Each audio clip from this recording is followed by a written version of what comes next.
And welcome. I think we're going to get started.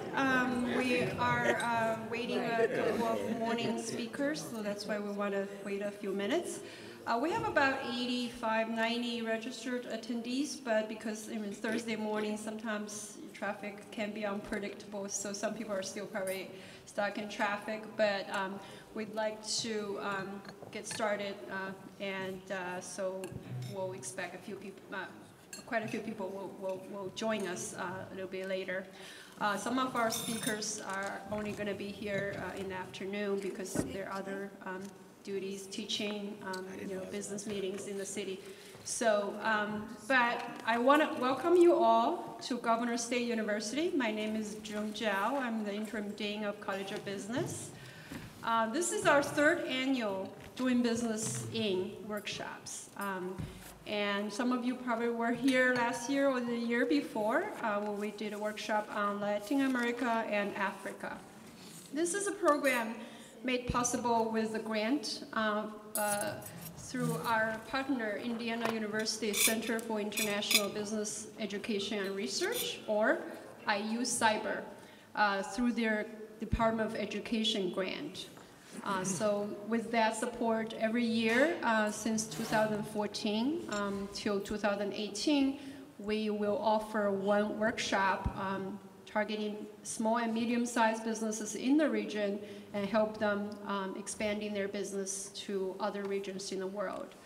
And we chose to focus the more emerging areas, so Latin America, Africa, Asia.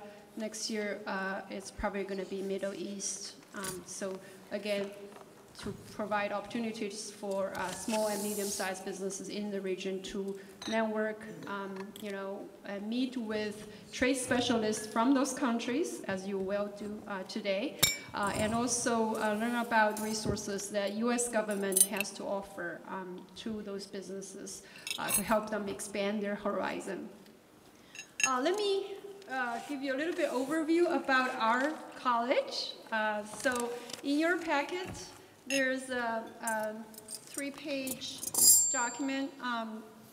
We titled it Achieving Business Synergy Through Collaboration. Our college not only offers traditional business programs in accounting, economics, business administration, MIS at both undergraduate and graduate levels. We also aim to, really be the economic catalyst in the region, which is part of GSU's mission. We are the only public university in the South Chicagoland, so that is a very important part of our mission as a university. So our faculty are top-notch scholars. They also provide a lot of services to businesses in the area. Through their research, through their consulting, and corporate training. We collaborate with our extended learning unit in the university to provide training to corporations, Six Sigma, export assistance, and other general business training, personnel training programs. So this document actually describes some of their services we provide in various ways. Also, for the past 10 years, Small Business Development Center and International Trade Center were part of our college.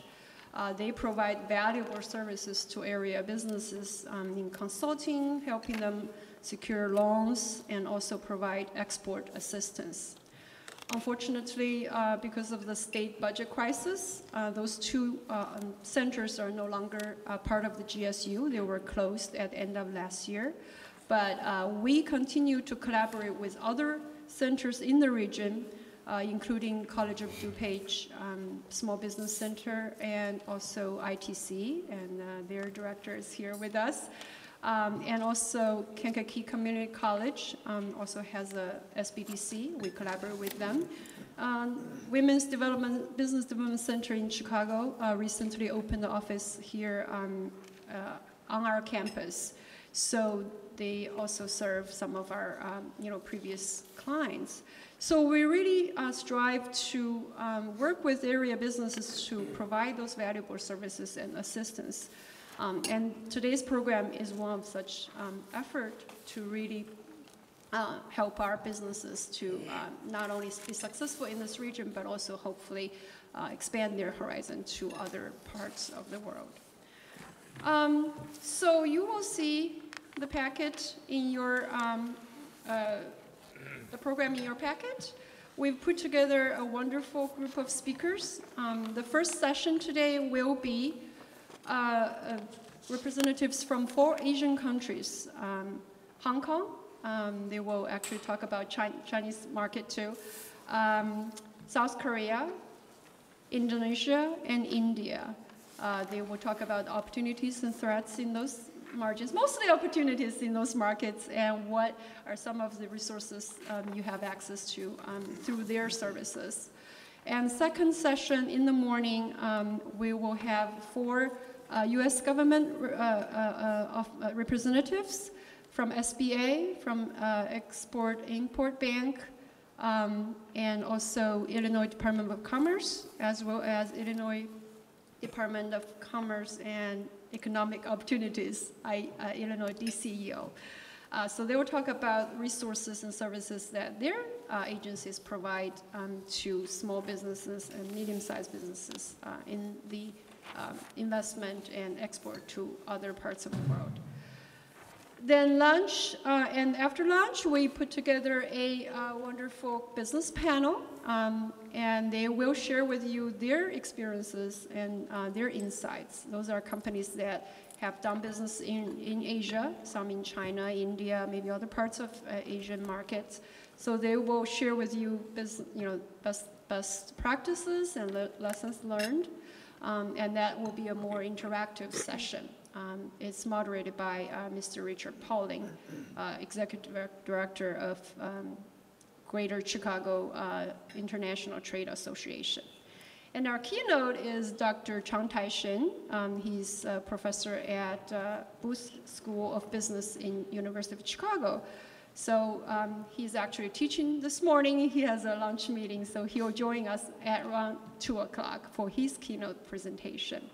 So we hope you will walk away with, a lot of valuable information and also resources that you will find useful, in your future endeavors in international expansion, and also more importantly, meet people who,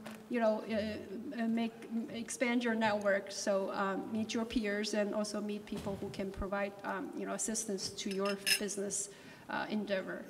So without further ado, I'm going to introduce Dr. Olumayde Njosi, who's going to be the moderator of the first session. So Dr. Njosi.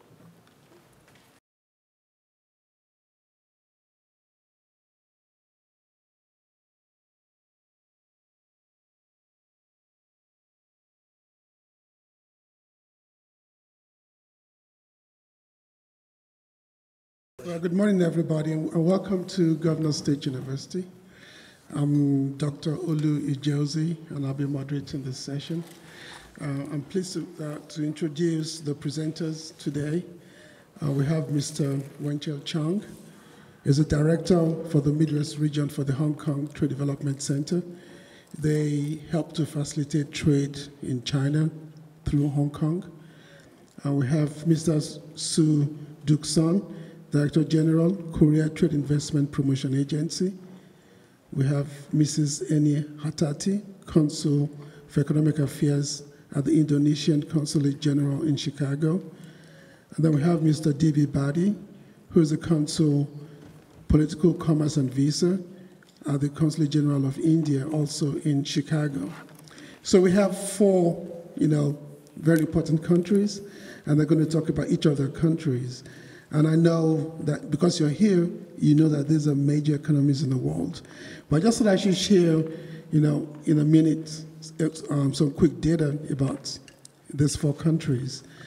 China's nominal GDP is $11.3 trillion. That's 15% of global GDP. India is $2.25 trillion. That's 2.99% of global GDP. Korea is $1.40 trillion. That's 1.87 of global GDP. And Indonesia is $941 billion. That's 1.25% of global GDP. Those are nominal GDP prices as of last year. So collectively, the four countries account for 21% of global trade. So these are big economies, attractive economies with, huge investment potential.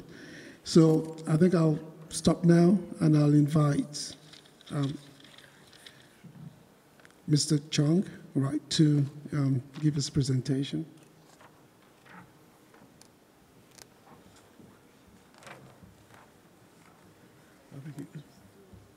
You do it.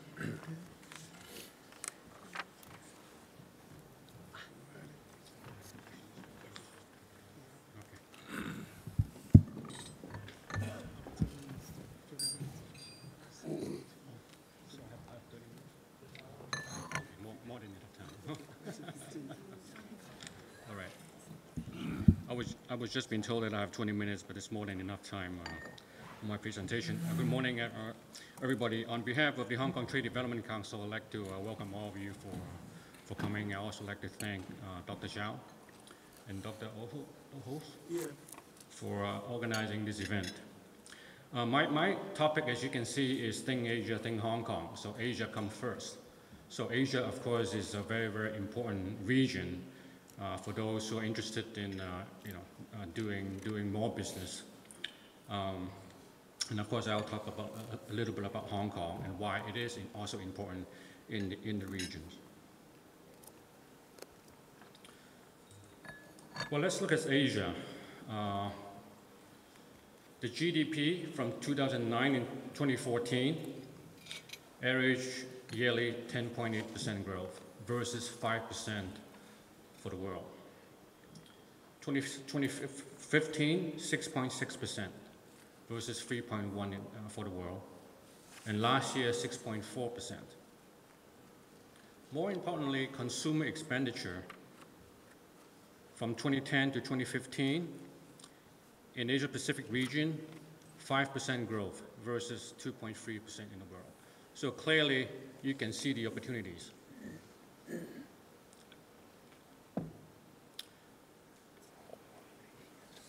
The blue line represents East Asia and Pacific. And then, of course, the green and red line represent US and Europe. And as you can see, there's quite a difference between per capita spending.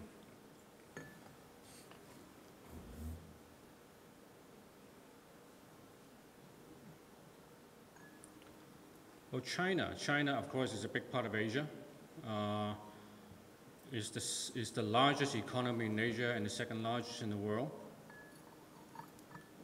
For the last 10 years, 2003 to 2014, average GDP growth is 10%. Growth in trade is almost 20%. 2015, China's GDP growth 6.9%, much higher than the global growth of 3.1%. Now, the administration in China has a new term called the new normal. So from now on, we'll probably see anywhere between 6.5 to 7% growth versus over 10% growth a few years back. So this range will be the so-called the new normal in China.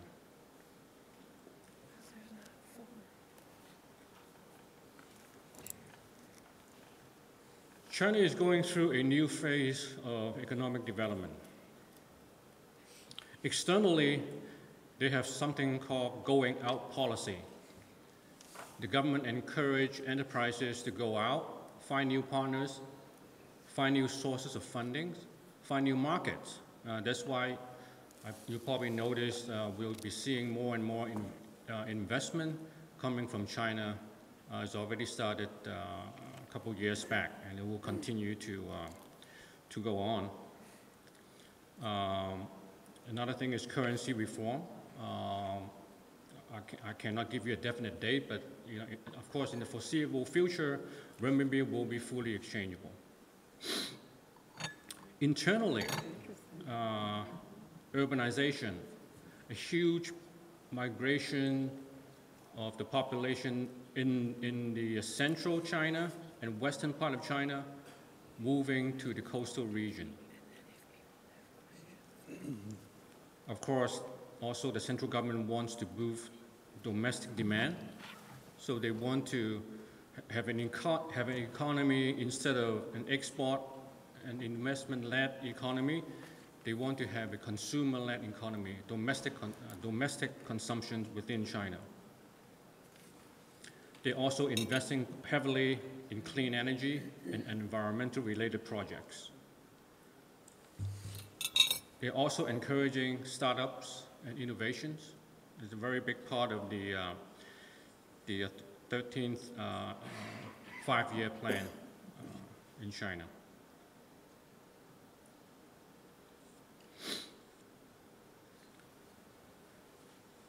This is important in the sense that for those of you interested in exporting your product and services to China, so China is no longer a production base anymore. Still, although of course they're still producing a lot of the product we use on a daily basis. iPhone is produced mainly in China, but the consumer market is rising.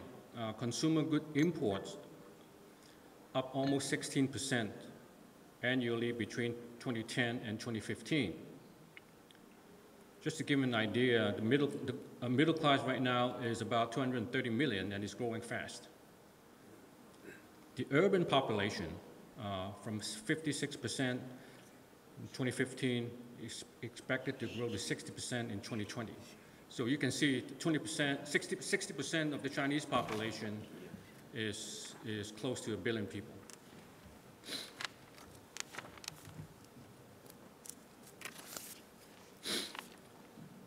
This chart also gives you an idea how big the consumer market is.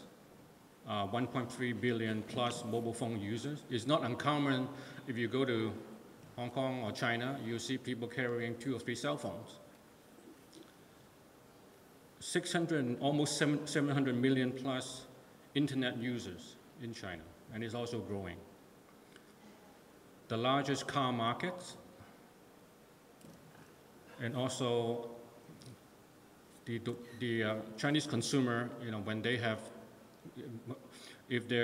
growing, disposable income is growing, they like to spend on a lot of import luxury goods, including wine. I still remember a few years ago, China was the 2nd largest Swiss watch market in the world, next to Hong Kong. So, but when you combine Hong Kong and China, it is the largest Swiss watch market in the world. So just to give you an idea, the demand for foreign brands and foreign goods.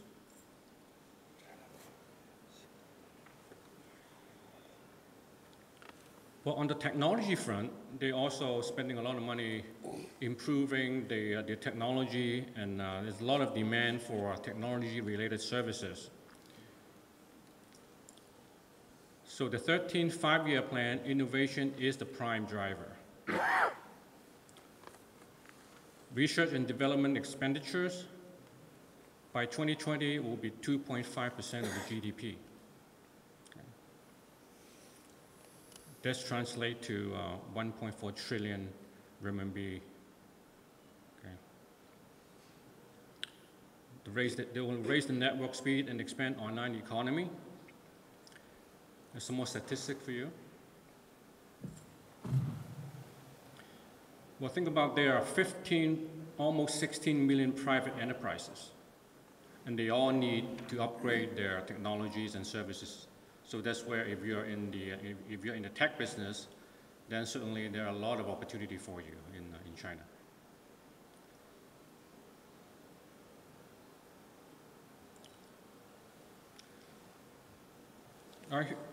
So in the last couple of months, I hear a lot about our customers in the US talks about this initiative called the Belt and Road. Some people call it the Silk Road. Somebody calls it One Belt, One Road. It's basically the same thing. It is a development plan led by China, but of course this involves a lot of countries. So it pretty much covers over 60% of the world population, 35% of world trade, and around 30% of world GDP. It is not a free trade agreement. You don't need to be a member to get involved. It is a huge development plan. This plan needs a lot of first financing, a lot of technologies, a lot of know-how, and China welcomes all the countries, including the US, to participate.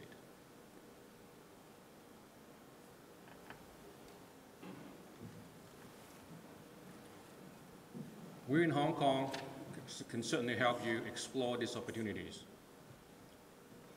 We are pretty much an international finance center. We are Asia's integrator for infrastructure and real estate. We're also a professional service hub. So this experience can help you navigate these opportunities in the whole region.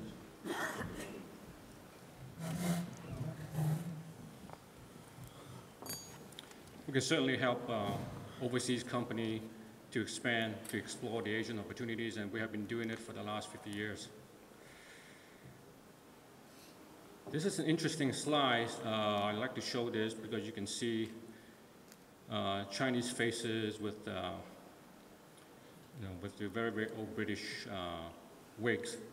That gives you an idea. We still practice common law as a former British colony. So this common law, which is actually the same in the US and many Western countries. And we offer a level playing field for all foreign companies doing business in Hong Kong.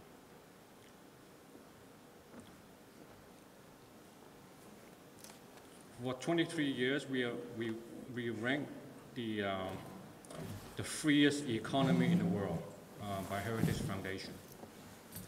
We also ranked the most competitive economy last year by IMD Switzerland. When you look at the chart, we outperform many other advanced economies.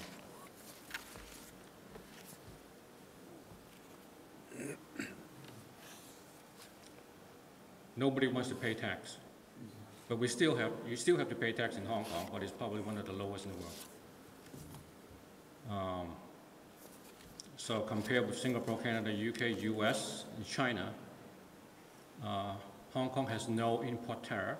When you export your product to Hong Kong, it's duty-free except tobacco and liquor. We have no VAT tax. We have no capital gain tax. And our corporate income tax is flat, 15.5%.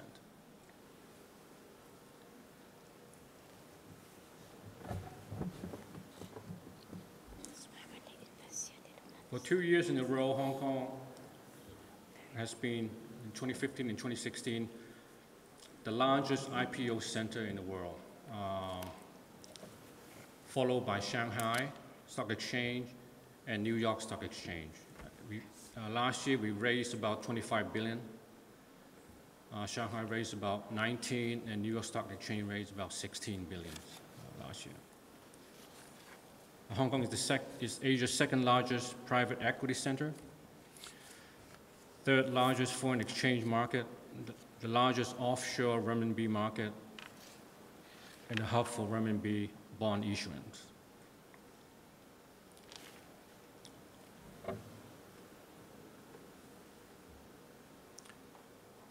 Almost 60% of China's outbound foreign direct investment go to or via Hong Kong. A lot of the Chinese company investing overseas, they actually use their Asia-Pacific headquarters in Hong Kong to raise the funds.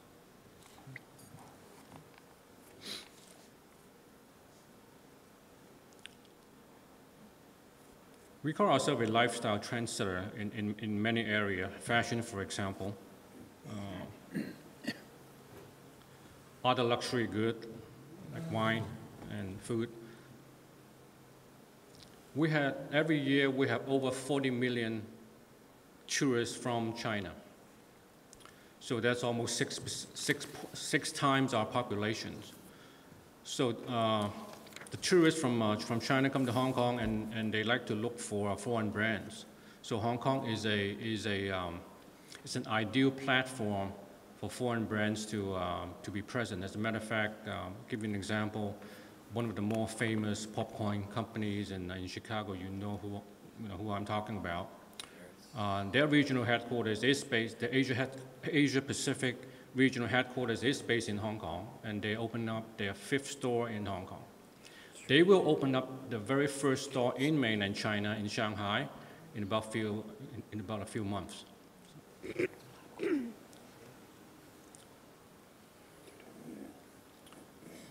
Give you some more statistics. Hong Kong is the world's 7th largest exporters in merchandise,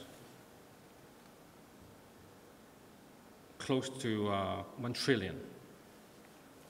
Of course, China, mainland China we are the most important entry port. We have a free trade agreement between Hong Kong and China.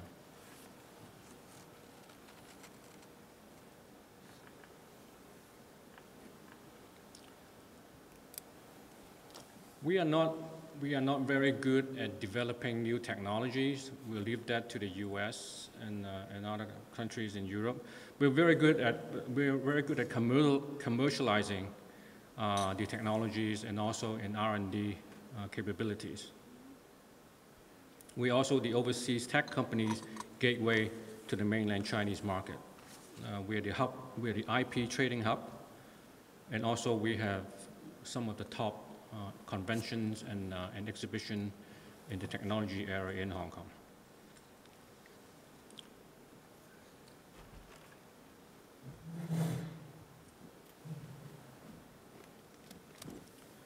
As you can see, Hong Kong is right in the middle of Asia. In Hong Kong, you can fly to Beijing or Singapore in the morning, have your meeting, and come back the same day.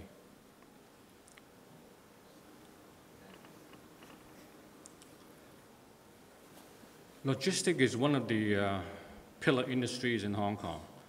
We have the busiest air cargo hub, 5 more minutes, busiest air cargo hub in the world, and then our seaport is one of the busiest. So I'm going to move a little bit more faster now. I'm going to skip some. I'm going to go straight to my organization, the Hong Kong Trade Development Council, and I want to talk about how we can help you do more business there and expand your contact. We are basically a matchmaker.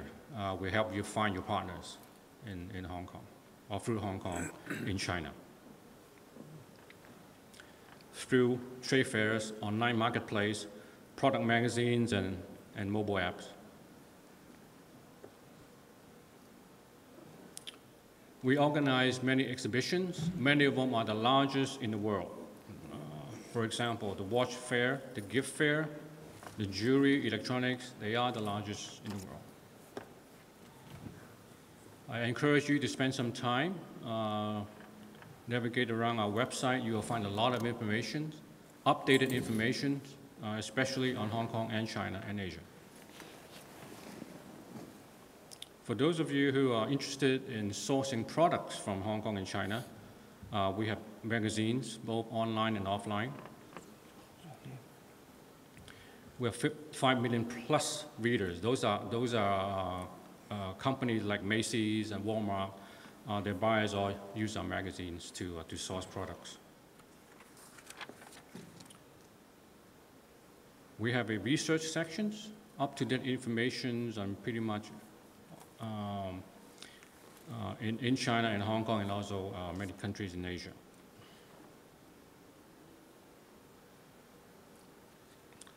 A lot of conferences.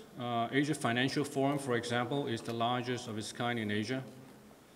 Mr. Ben Bernanke was one of our keynotes in 2015, along with the chairman of Dalian Enterprise Company in, Wanda, not Dalian, Wanda Company, also Mr. Wong. We have 40 offices around the world, 13 offices in China. 3 offices in the US. And I encourage you to contact us. My name is Winshu Chung, and my colleague Christine Berrigan is here with me today. She is our business development manager. Thank you very much.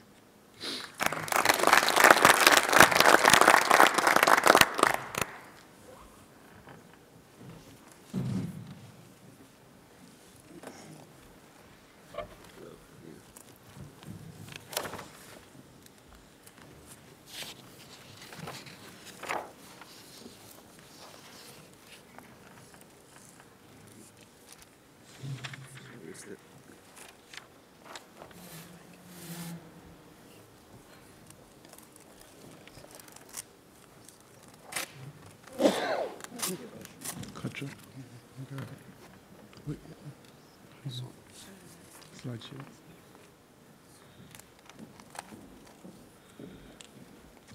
All right, I'd like to invite Mr. Tsuduk-san to talk about investment opportunities in Korea. And I also want to make a quick announcement. Please hold your questions till after the presentations. We have maybe like 5-10 minutes to ask the panelists your questions. Thank you.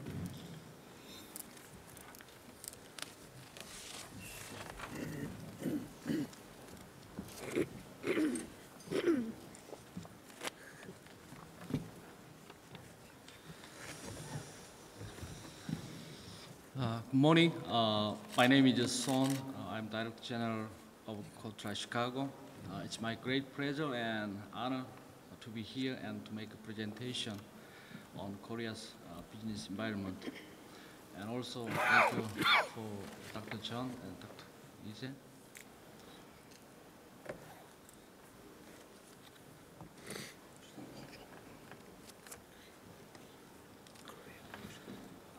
My presentation will touch on the following topics: Korea's economy, foreign direct investment in Korea, why Korea, and business environment. Let's start with Korea's economy.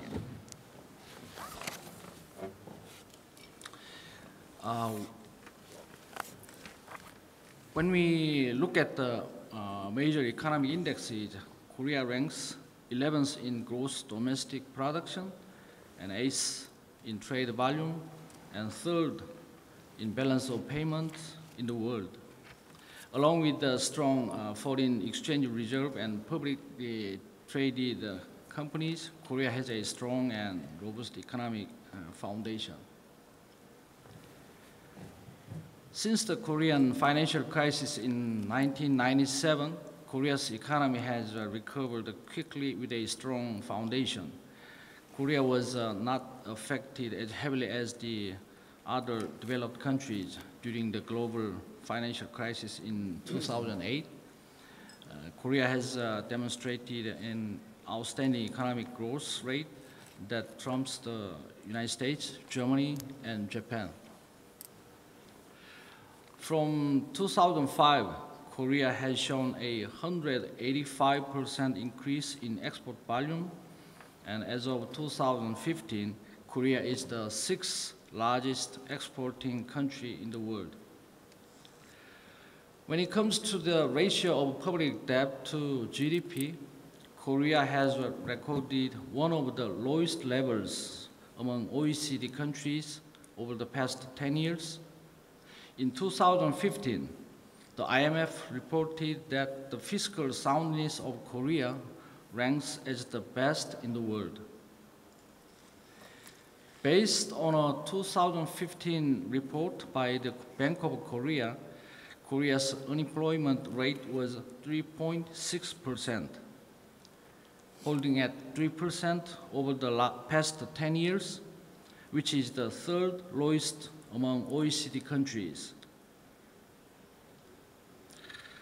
Despite concerns regarding North Korea and other global challenges, Korea's stock market has remained stable. The red line illustrates Korea's stock market compared to that of major stock exchanges such as Japan, Hong Kong, and Singapore. Now I will go over foreign direct investment in Korea. In 2015, Korea's foreign direct investment recorded record-breaking $20.9 billion US, thanks to the FTA with China and the United States, along with the deregulation of foreign investors. The United States is the top investing economy to Korea, taking up 26% of Korea's total investment inflow. Asian countries such as Singapore, China, and Japan are other major investors on the chart, with the EU companies also having a major presence in Korea.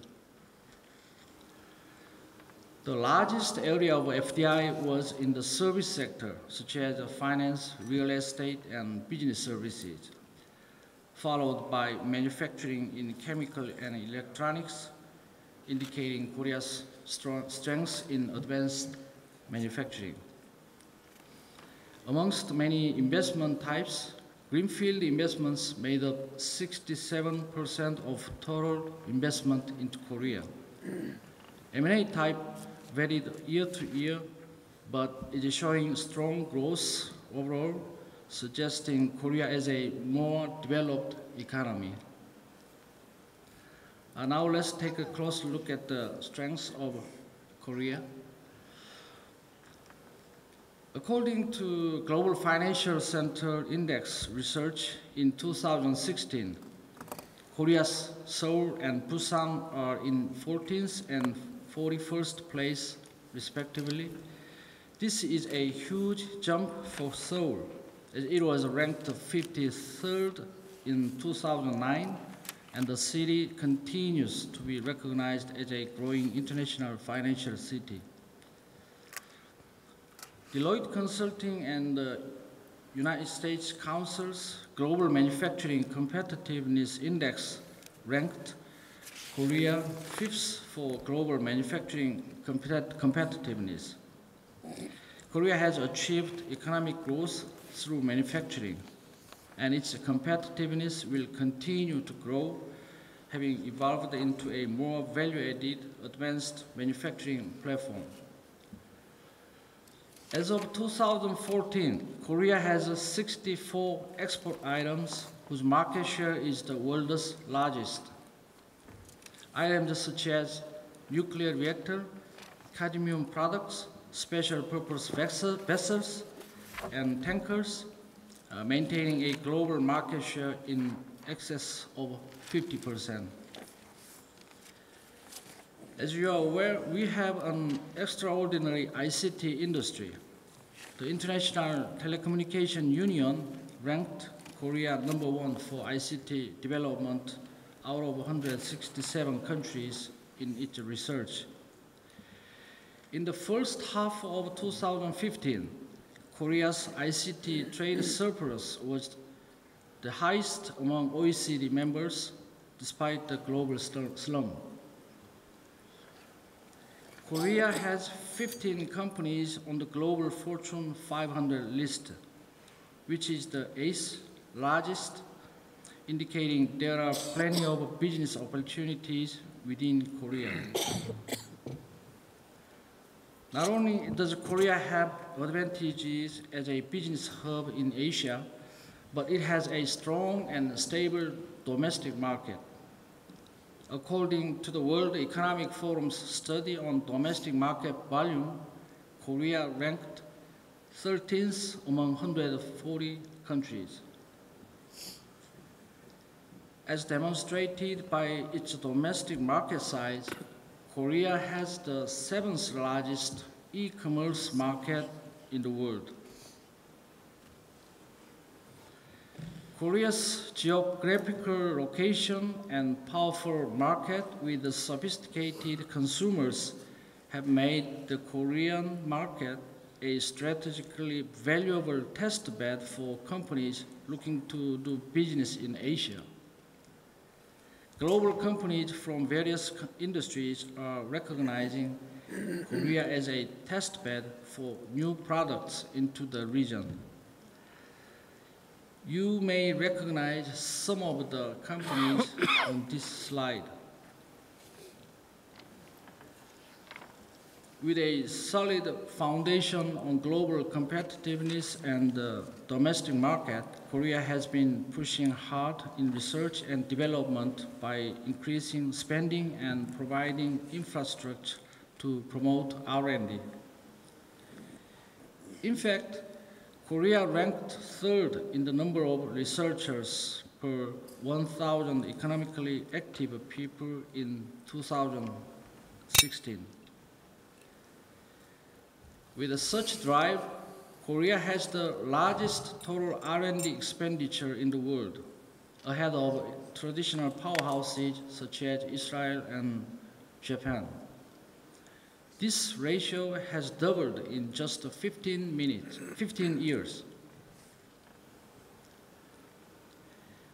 With its R&D activities, Korea's patent applications per GDP now far exceed that of major countries like the United States, Japan, Germany, and China, especially in the fields of semiconductors, computer technology, and energy.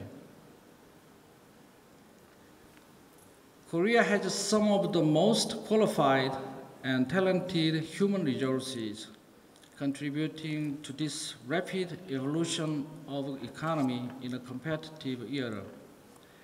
We have the highest level of education among OECD nations at 69% of population with college diplomas.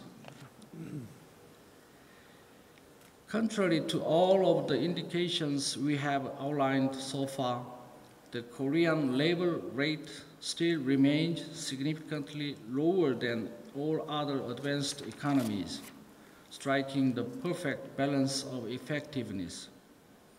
According to the World Bank report, Korea's monthly minimum wage of full-time workers is under $930, which is nearly 50% lower than that of the United States, UK, and Japan.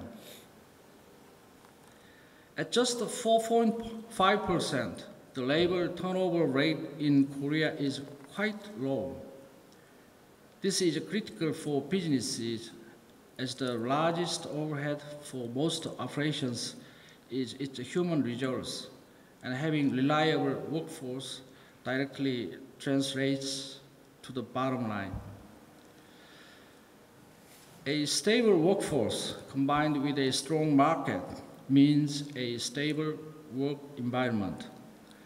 As you can see, the number of strikes and lockouts in Korea are significantly lower compared to comparable business powerhouses around the world. With all of the drive for education, R&D, along with a stable market and talented workforce comes innovation. In 2016, Bloomberg's Innovation Index ranked Korea as the most innovative economy in the world. Now let's talk about Korea's business environment.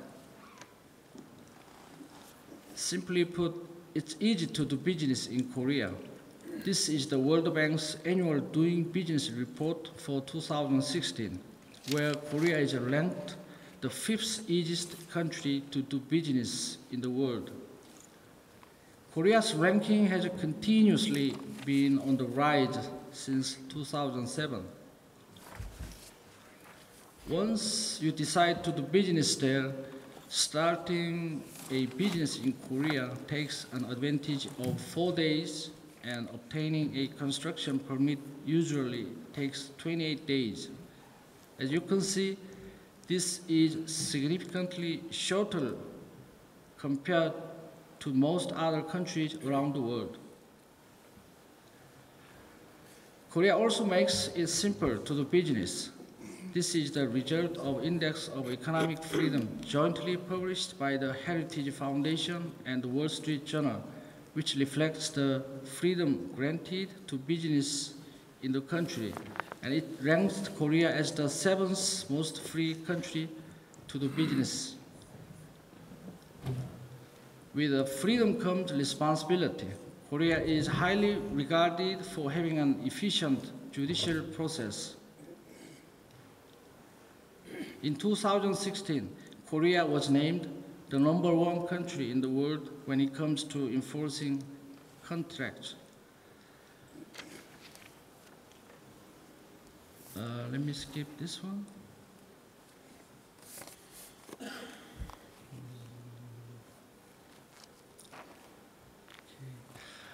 Korea is maintaining a median corporate tax rate of 24.2%, which is one of the lowest in Asia. Another critical factor for business in this era is having a strong IT infrastructure. In this regard, Korea offers you the best in the world IT infrastructure.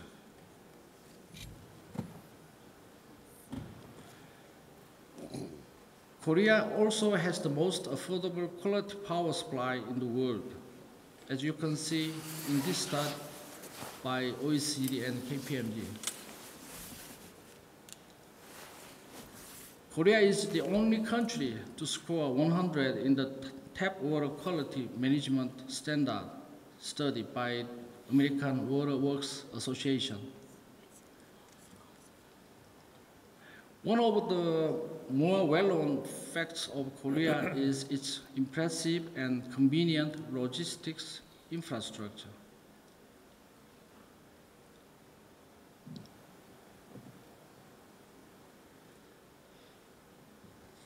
There are currently 8 free economic zones, 7 free trade zones, and 99 individual foreign investment zones, and more than 1,000 industrial complexes in Korea that have been designated to promote foreign entities to do business in Korea. All of these zones and sites provide various incentives ranging from site support to tax breaks to cash grants. So this concludes my presentation on Korea as a business destination, and I look forward to working with you all in the future. Thank you.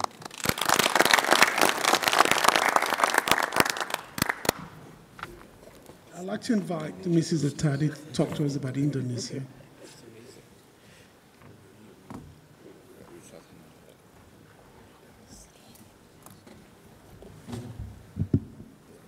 Thank you, Dr. Olu, Dr. Zhao. Good morning, ladies and gentlemen.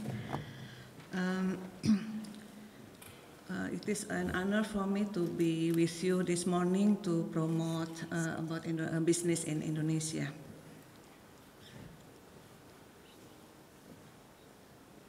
Okay, first of all, I would like to show you where is Indonesia is. Maybe even if you have seen the map before, this is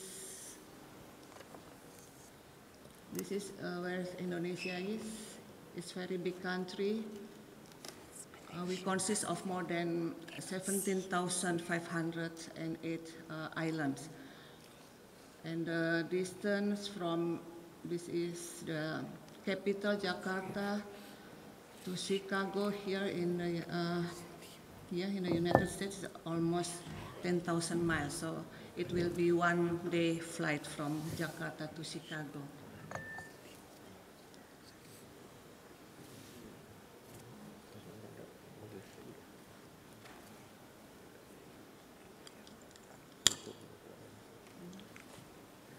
The capital city is Jakarta, as I mentioned, with the population of 10 million, and the total population of Indonesia is 255 million. So Indonesia is the world's 4th most populous country in the world. The language is Bahasa Indonesia, even English is widely spoken by the people in Indonesia. Most of the population are Muslim. It consists of 87% of all the population, and the currency is Indonesian rupiah. So $1 is equal to 13,500 rupiah. As I mentioned, we are a very big country, and we are located in very strategic location between Indian Ocean and Pacific Ocean, and between the ASEAN and Australia continent. So from east to west, it is the stretching. The distance is more than 3,000 miles. Because of the size of Indonesia, we have 3 time zones. In this part of island is this one is the Indonesian Western Time Zone, and then this part is Central Time Zone, and this is the East Time Zone. So the difference between each time zone is from west to east is 1 hour, and then from west to east is 2 hours, the difference of time zone. Indonesia is very beautiful country also. I show you here some of the beautiful tourist spots in Indonesia. This is Raja Ampat in Papua. It is very popular among the American tourists. And this is the Borobudur Temple, the largest Buddhist temple in the world. And we have also Three Colors Lake in East Nusa Tenggara in the east part of Indonesia. We also have a very beautiful traditional dance. This is from East Java, from Sumatra, from Lombok, from Riau in Sumatra, from North Sumatra, and then from Bali. Of course, maybe some of you already know about Bali. It's a very famous island in the world. And we also have, Indonesian food. If you know, this is rendang. This is the most delicious food according to the CNN Travel Survey in 2011. This is the chicken satay, coconut rice, this is cendol. This is the for dessert, Indonesian dessert, one of Indonesian desserts. It's very delicious. And then this is some of the traditional food in Indonesia. I hope you can visit my country one day to taste this kind of food and to see the beautiful of Indonesia, not just for business, but for holidays also. This is a brief in Indonesian economy. We are the world's fourth populous country. The total population, and this is the island, and we are the 16th world's largest economy with $1 trillion US in GDP, with 4,876 GDP per capita, and we are also the only one country of Southeast Asia become member of the G20. The G20 is an international forum for governments and the central bank governors from 20 major economies, and one of it is Indonesia.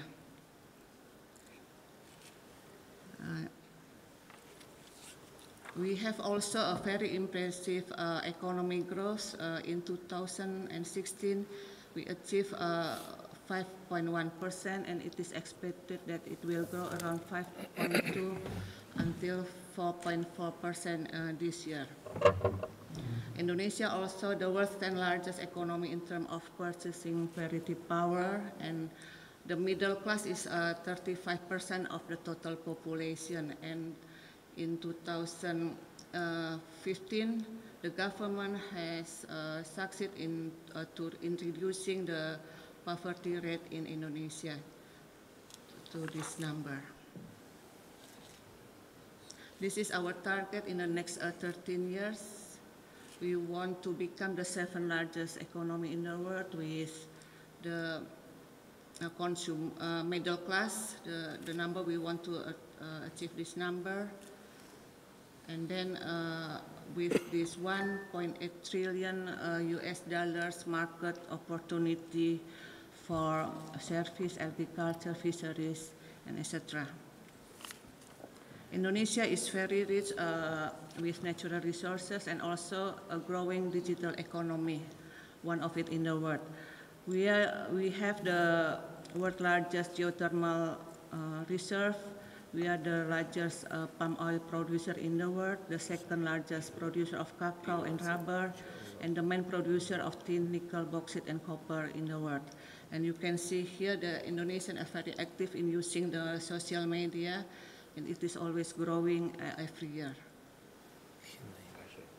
This is our export commodities.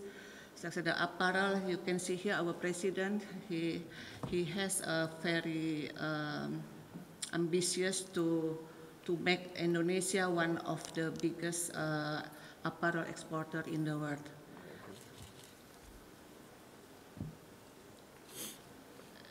This is the other Indonesian exporting commodity stream. We also export a car to some Asia, Middle East, and African countries.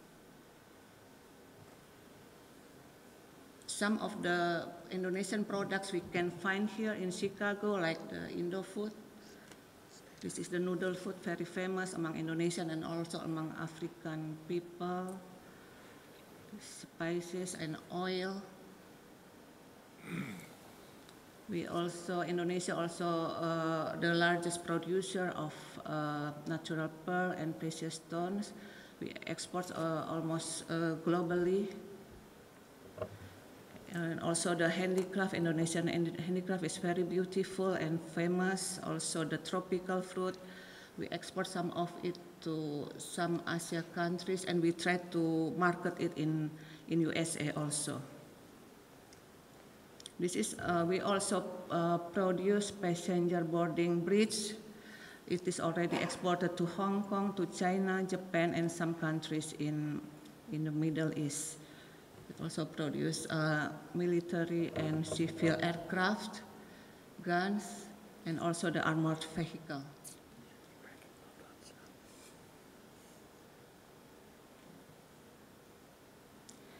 Our bilateral relation with USA in trade reached 25 billion in 2016, and USA is Indonesia's fourth largest trading partner.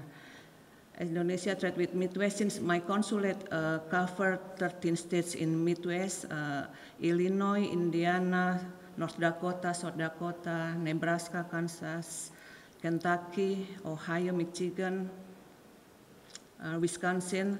So the trade reached 4.6 billion in 2016 with the principal Indonesian export to Midwest, apparel articles and accessories and etc. You can see here, and the principal Indonesian import from Midwest, particularly oilseeds, food industry, residue and waste, and etc.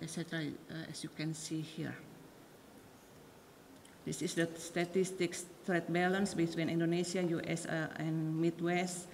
So the trade balance between, you can see here, it is from the highest was in 2014. It happened because maybe the slowdown of the global economy. Also, it is influenced by the price of the global commodities. And United States is one of the most important investors in Indonesia. It ranks 6th after Singapore, Japan, China, Hong Kong, and the Netherlands. With it reached last year 1.2 billion on 540 projects. Around 77 US companies have invested in Indonesia, and 26 of them are from Midwest, like Cargill, Hyatt Hotels, Grant Thornton, Abbott Laboratories, Motorola Solutions, and this is just a number of them. The largest US investment in Indonesia is in the mining sector. It is more than 91%, followed by in the sector of basic chemical industry, food industry, and transport equipment. This is why so many foreign investors, to attract foreign investors to Indonesia. This is our attractiveness to invite them to Indonesia. It's so many, you can see it here.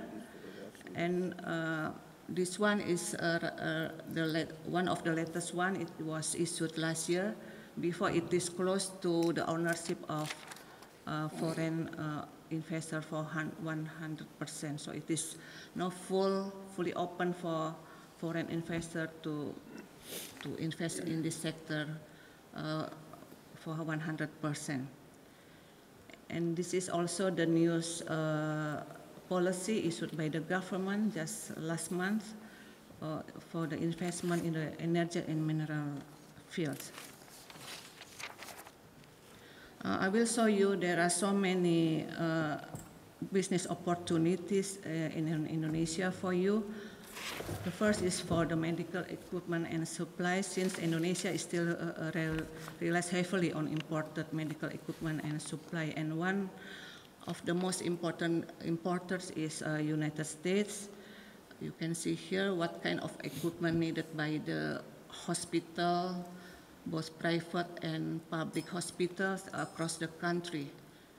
So any of you produce this kind of equipment, it means there is a good business in Indonesia. And the other sector is the education and training, because United States is one of the many Indonesian students wants to study in the United States, because it is regarded that the United States offer high quality of education. So, and most of Indonesian student who study here, they pay by their own, it's sponsored by their own parents. Some of it got scholarship from the Indonesian government and also some foreign government. So the field of interest are business, technology and science, social science, and computer science. The other sector is franchise. It is very developing in Indonesia, in line with the growing middle class group in Indonesia. They like to hang out outside after work. And I saw you, there are some established US franchise or in Indonesia, like Dunkin' Donuts, Wendy's, and then McDonald's. And some of it is the local franchise, like this one. Starbucks you can find everywhere in Indonesia. This one is from Japanese, Yoshinoya. Aviation also is very growing because, as you know, we are very big archipelago state, so we need, a lot of domestic air traffic, and then to connect between one city to another cities in Indonesia. And Indonesia also import a big number airplanes and aircraft and its parts from United States, which reached 531 million last year. And to Indonesian national carriers, a few years ago bought about more than 300 aircraft from Boeing, which is with the value of more than $30 billion. So it is a very big business in Indonesia. The other opportunities is the telecommunication sector, because Indonesia is the fourth largest cellular market in the world, with more than 236 million users. So I think everybody in Indonesia has more than one or two mobile phones. So this is the kind of opportunities, the kind of products you can market in Indonesia. And then also the power generation, since we are developing countries, we make a lot of development across the country. That's why we need a lot of power generation across the country, and this is the kind of products we need. Defense equipment also, since we bought also some defense equipment from United States, which reached 43 million last year. That is the kind of products needs by the government.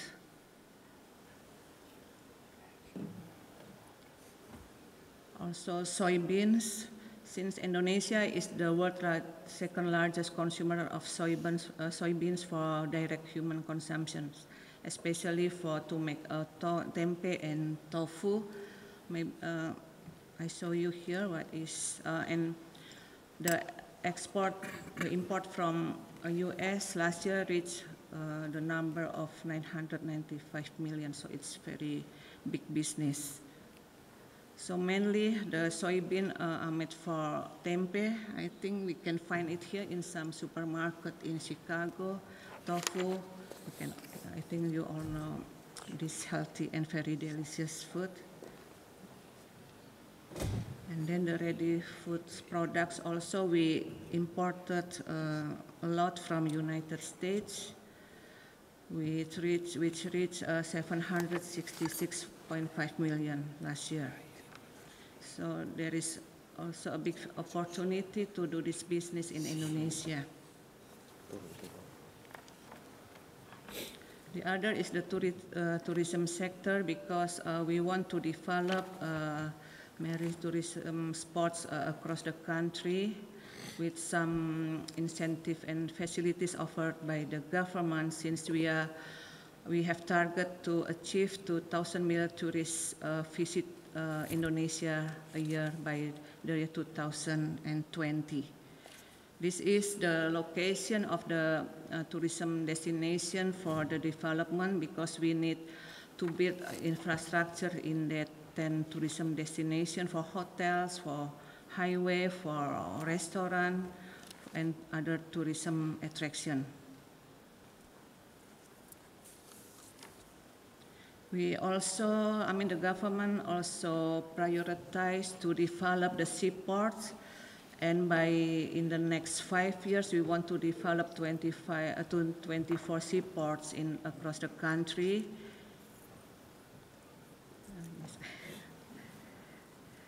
This is the location. It is across the country in Kalimantan, Sulawesi, Sumatra, Java, and also Papua. And this is the kind of infrastructure we need in each location. And this is the incentive given by the government. And I show you here the development of the power generation, which already under construction now, and in the next 3 years across the country. Also, the one we show here is in Gorontalo, South Sulawesi.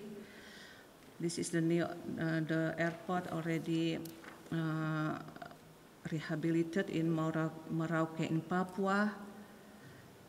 We also built new toll roads about 1,000 kilometers in some is in Sumatra, Kalimantan, Sulawesi, and Papua. And then this is the railway. Also, we want to finish 1,342 miles urban railways in the next 3 years. We also right now we still build the underground train in Jakarta. Hopefully it will be finished in a couple years. We also will build dams in the next 3 years, especially to solve the water shortage in parts of Indonesia. We also developed the fiber optic in some island in Sumatra, Java, Kalimantan, Sulawesi, and Papua. This is, I don't know, I hope Dr. Olu distribute all the copies of it so you can read how is the business culture in Indonesia, and the communication style, and also how to conduct the business meeting with Indonesian businessmen. I want to inform you we have some international trade expo in Indonesia this year.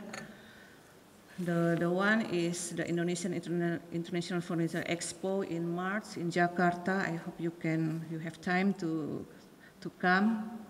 And then we also the INA Craft exhibition, one of the largest in the country, in April. And then this is the expo organized by the Regency government in Indonesia in July this year.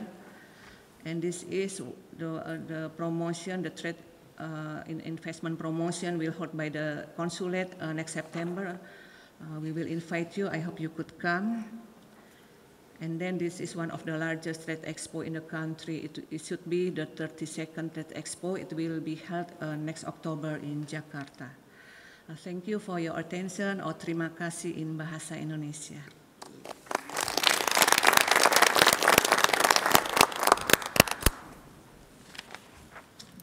I know there's a lot to cover, and I know the 4 countries, right? They're all competing for your investments.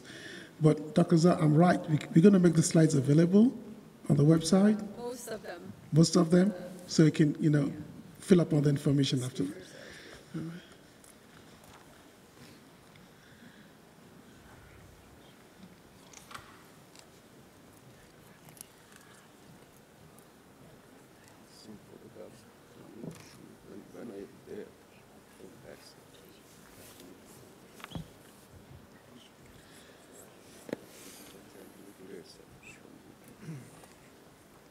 Now I'd like to invite Mr. Badi to tell us about the exciting opportunities in India.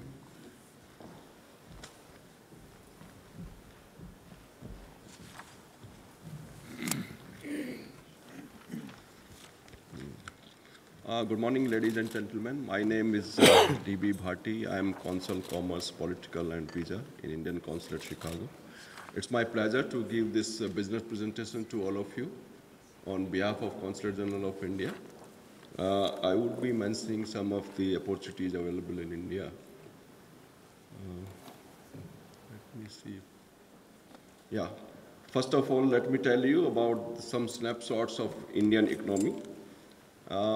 As you know, last year our economy grew at a rate of 7.6%, which is far ahead of other developing countries in Asia. And I think it is one of the fastest growing economy in the world. Our total FDI last year had been $29 billion. And then we had, and while the inflation had been very moderate, only 5 to 6%. The sectoral contribution to GDP, as you can see from this slide, is 17.5% from agriculture, 31.8% from industry, 17.4% from manufacturing, and 50.7% from services sector. It means that services sector was the largest sector which contributed to the GDP of India last year. Then there are some statistics because there is shortage of time, so I will not be going in details. You know, our exports last year had been $262 billion, while the imports were $380 billion. Unemployment rate has also gone low. It is, as of now, it is 4.9% only. Then the economic forecast for Indian economy is, as per World Bank, India's growth for 2016-17 fiscal year would be around 7%, despite demonetization. You know, many of you may have heard that recently our government has demonetized two large currency notes of rupees 1,000 and rupees 500, and new notes have been introduced in place of that.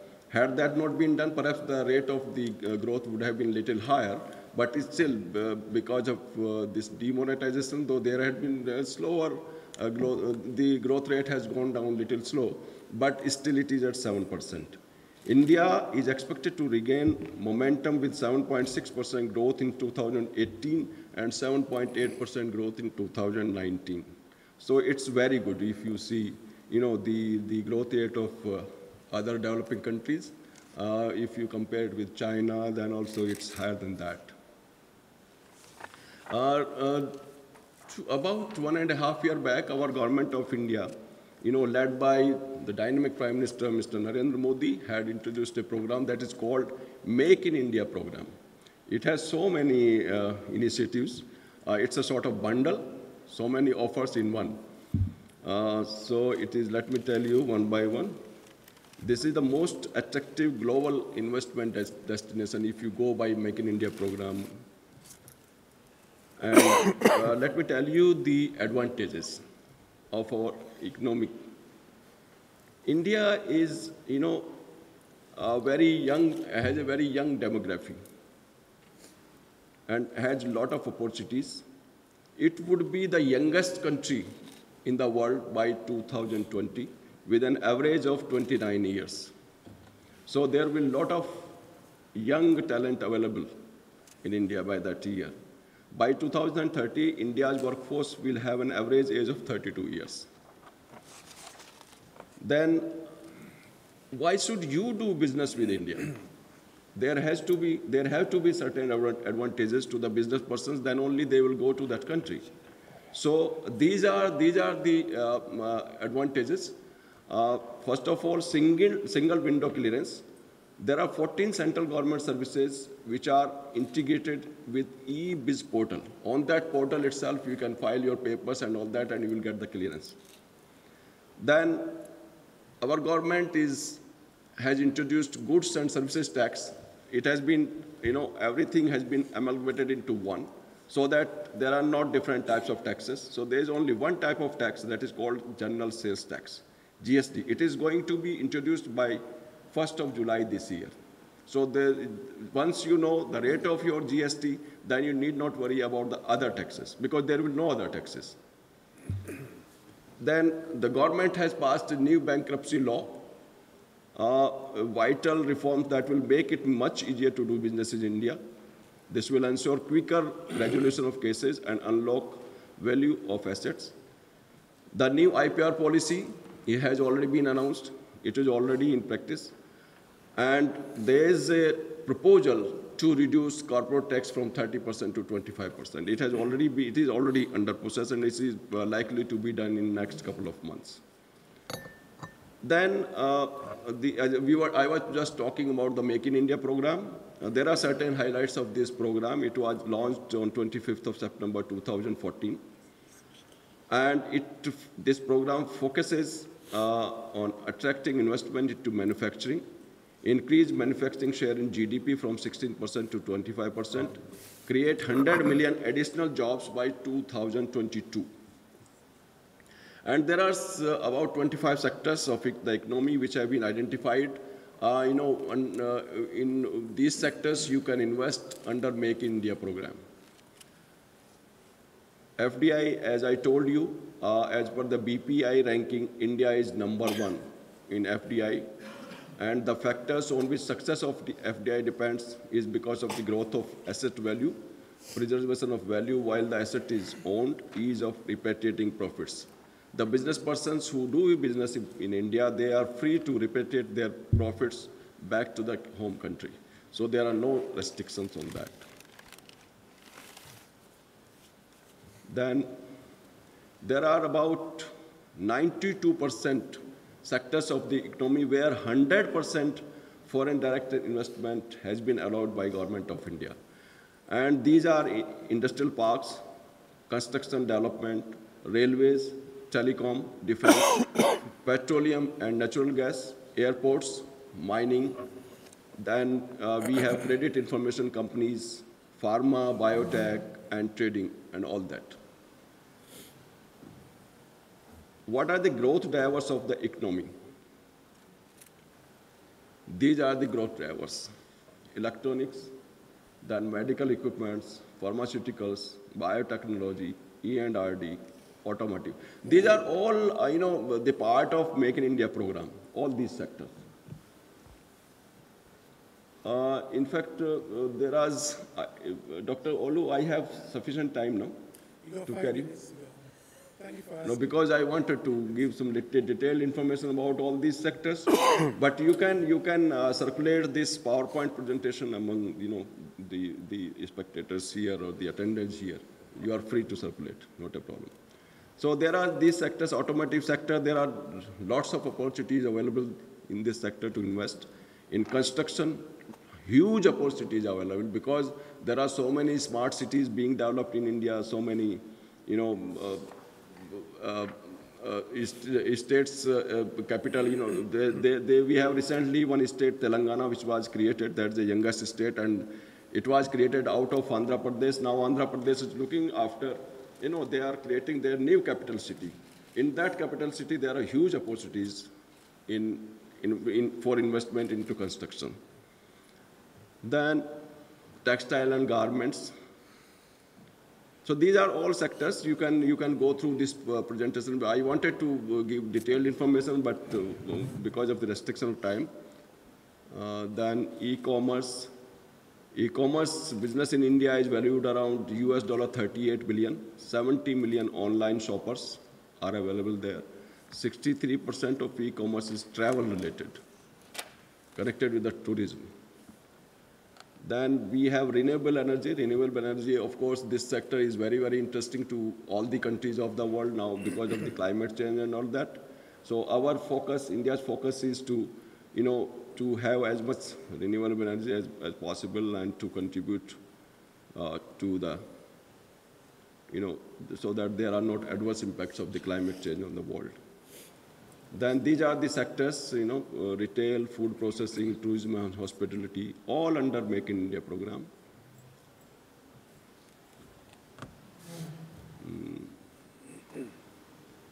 Let me come to the urban development. As I told you, there are around 100 smart cities which are being developed by Government of India in different states of the country. And they grow, urbanization is expected to grow by 75% of GDP by 2030. A smart city mission is drive economic growth and improve the quality of life. And in this sector also, 100% FDI is allowed. Power for all. Of course, power is, essential. That is the basic requirement for development in whatever sector you are there. So the aim of the Government of India is to provide 24/7 power to all the household, industry, commercial businesses, agriculture and farm holdings by 2022. So this is also a very interesting sector to invest. Startup India. India is number 3 globally in terms of the number of startups. There are around 19,000 technology-enabled startups in India working now. World's youngest startup nation.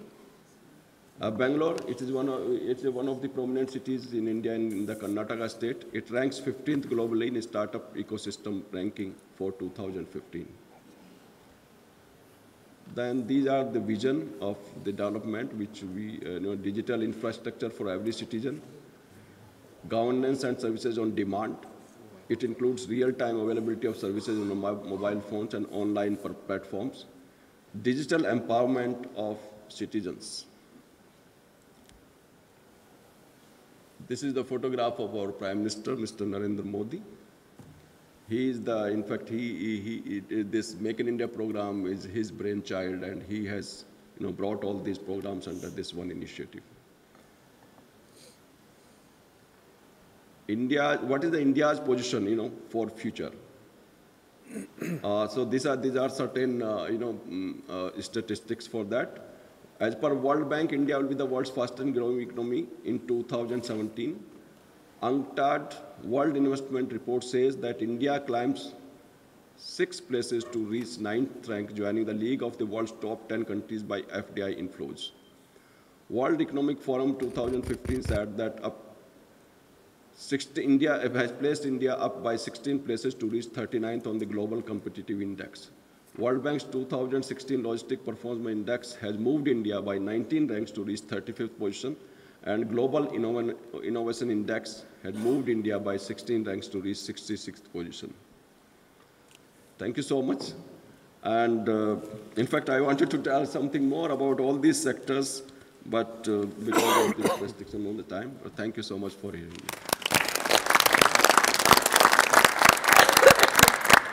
That was really very interesting. I have a lot of questions, but I'm going to let you.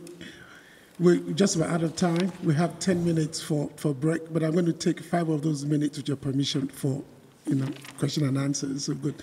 So maybe you'll tell me like 3, 4, 5 questions. So the speakers are here, and if you just raise up your hands and.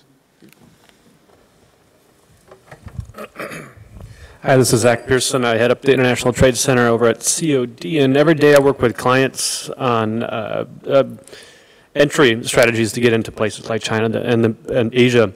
One of the biggest things we run into is the regulatory piece, and the question is, do any of the representatives that talk today have recommendations as far as people, consultants, organizations that can help U.S. companies navigate the regulatory regime of the respective companies or countries that talk today?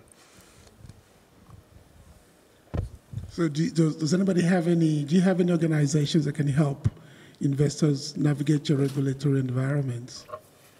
So anybody can answer the question.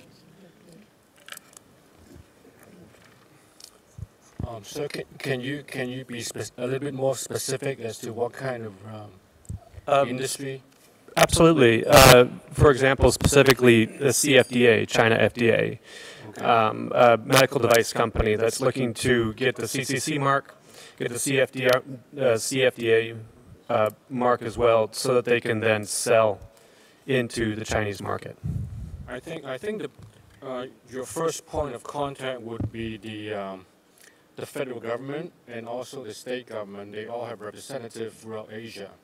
For example, the FDA requirement the Department of Agriculture is they're over China, they're in Hong Kong, and I suspect they're all over Asia too. So they will be your first point of contact as far as shipping agricultural products or food products to that region. So there are a lot of resources for you to tap into. Of course, the specific specific countries. You sent the same request to me yesterday. I told you I will be back in the office tomorrow. By the way, my name is Zhigang Ren from the Union State Office. And to that question, you have to be very, very specific. What products? Dental, otherwise? And then there are different divisions. And the State of Illinois Shanghai office has already reached out to the China FDA in Beijing. They don't work with any consultants to help companies to make sure the message is clear and succinct. I use the same website, but again, you and I, we can talk privately and to see what kind of products. And going from there, it will be easier. So, but if we want to use this to illustrate how government agencies can help, and I say our Shanghai office is working on it already. Thank you. Yeah. Any other questions?